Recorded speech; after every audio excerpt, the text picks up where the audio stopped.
Everyone knows that in real life, when you hold more things, you get slower. The heavier the item is, the less of that item you'll need to slow you down. Well, that's exactly what I've done in this Minecraft challenge. Here I have these command blocks, and there's one for almost every important block in the game. As you can see, the more items I hold, the slower I get.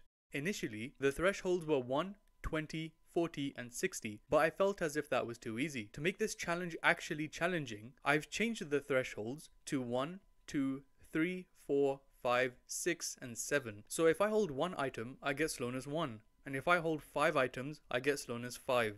Some other important rules for this challenge are that the slowness effects on items of different types do not stack. So for example, if I have one piece of cobblestone which is giving me slowness 1, and if I'm holding a piece of coal which also gives me slowness 1, I will still have slowness 1 and the two slowness effects are not combined. Items such as food have no weight, and otherwise weightless items by logic such as wool and snow also have no effects on weight. Without further ado, let's get into the challenge. So to start off the challenge, I went to the nearest tree and got some logs. I allowed the slowness to affect me to the max, but it didn't matter since I could get everything done standing in one place. Wooden items had no effect on weight, so that was nice. The slowness was pretty noticeable, especially at the start of the game where I would be moving a lot, compared to the late game where I would have a base established and had most of the basic resources at my disposal. So I didn't bother holding on to any resources at the moment. I went outwards, towards this sand area and found a village. I stole their supplies like food and beds.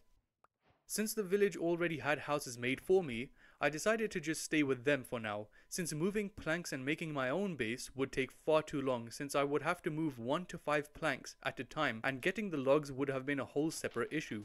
I went mining first thing in the morning and I quickly realized that cobblestone was going to be a huge issue for me. As I would mine, I would need to constantly clear my inventory of cobblestone because if I didn't, I would get slowness all the way up to 7. And at slowness 7, I can't move.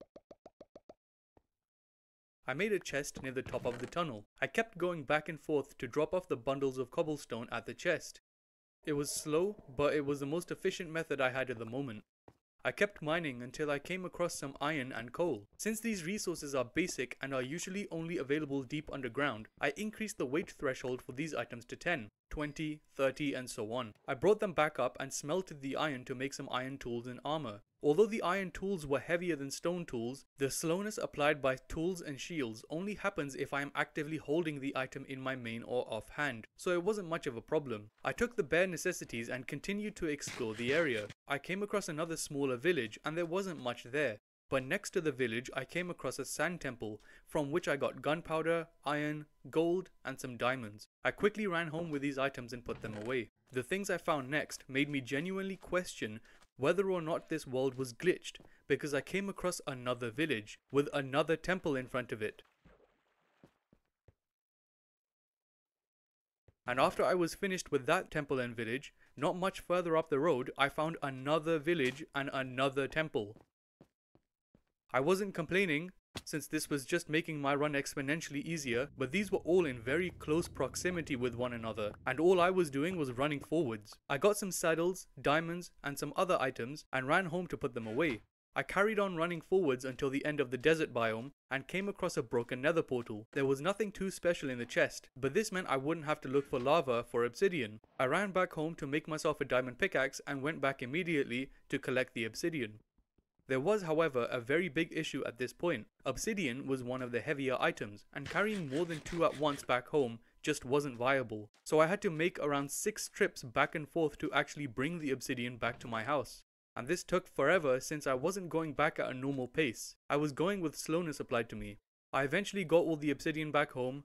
I made the portal, opened it, but before going in I got some extra obsidian for my enchanting table and for another nether portal in case I'd get lost in the nether using this small lava lake I found near the village. I also ran back to one of the villages where I remembered seeing some bookshelves, so I went to get those and made myself an enchanting table. Without wasting any time, I jumped headfirst into the nether. I forgot to bring a golden armor piece to appease the piglins, so I went back and it gives me slowness 3. I mean, it makes sense since gold is really heavy in real life, but that means I was confined to moving at a snail's pace throughout the nether. The place with lava lakes, flying ghost babies, endermen, pig bulls, I literally had no choice but to crawl my way through the nether. Running wasn't an option, so I had to stand and fight everything I came across. And to make it even worse, nether fortresses are quite literally impossible to come by unless you get extremely lucky or if you're exploring the nether quite quickly.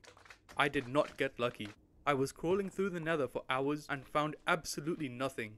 So I went back using the extra obsidian I brought with me, threw my golden armor off so I could finally walk and run again, and ran back home. I thought long and hard about how I could possibly traverse the nether quicker, and remembered that those weird lava fish things exist, and that you could ride them. I also realized the importance of the overworld equivalent of this, a horse, or better yet, a donkey, since you can put chests on them. Boats with chests were also good for exploring the seas, which I did for a while, but I didn't find anything too special. I grabbed a saddle that I found from one of the temples, and I went back to the nether and tried riding the nether horses, and I couldn't move it. After a quick Google search, I realized that I needed this blue flower that grows in the nether, and you basically use it the same way you would with a pig and a carrot on a stick. So I went out looking for one of the blue biomes in the nether, and I found one not too far away from my portal. I got the weird blue flower, put it on a stick, and finally I had a decently quick mode of transportation in the nether, and it didn't really matter what I had on me since weight didn't affect the speed of things like horses. I did find a bastion remnant, but I felt as if I was too much of a low level to engage with it, so I left it alone for now and kept trying to find a nether fortress. I eventually came across a nether fortress, and at the entrance the first thing I did was put my belongings into a chest and took a screenshot of my coordinates in case I died. Surprisingly enough, I managed to explore a decent amount of the fortress without dying. I got some diamonds, iron, gold, saddles, and blaze rods. Once I was done, I came back to the chest at the start. I grabbed all my belongings and very slowly got back on my nether horse and rode back to my nether portal. There was a lot of the nether fortress that I had yet to explore, but I didn't want to explore all of it because it was just too dangerous. I grabbed what I needed and I left as quick as I could. Since I had already found a blue biome for the flower, I also knew that there are endermen in said biome. So after I put my stuff away, I went back with a sword and pickaxe and farmed some ender pearls.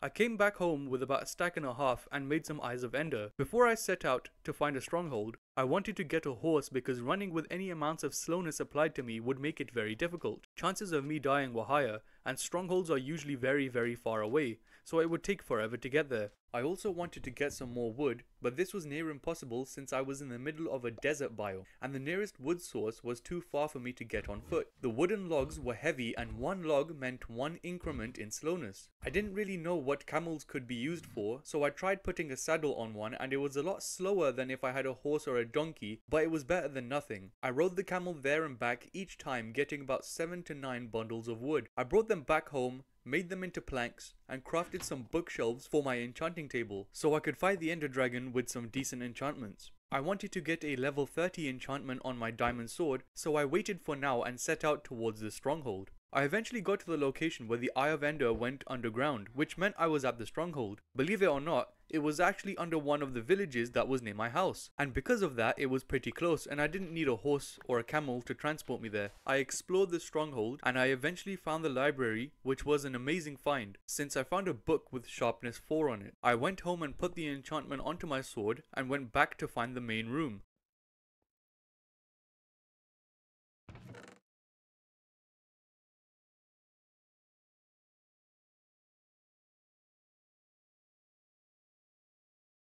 Holding the diamond sword makes me super heavy and slow, but it didn't really matter since after you destroy the towers, you only stand and jump in place while smacking the dragon. I bought some arrows and a bow for the towers, and I also brought some hay bales for the caged towers since they are stackable weightless blocks. I placed my bed next to the end portal and I jumped in.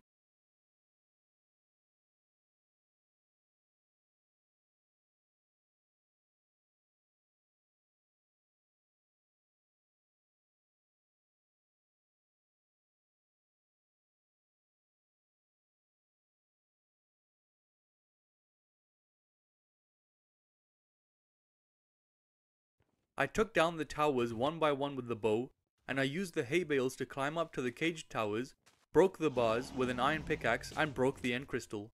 I died multiple times to the dragon and endermen, but it was okay since I had my respawn point right next to the portal, and I also got extremely lucky with my spawn in the end. It was right over the end island where the dragon was, so I didn't have to build out or find another way to the island.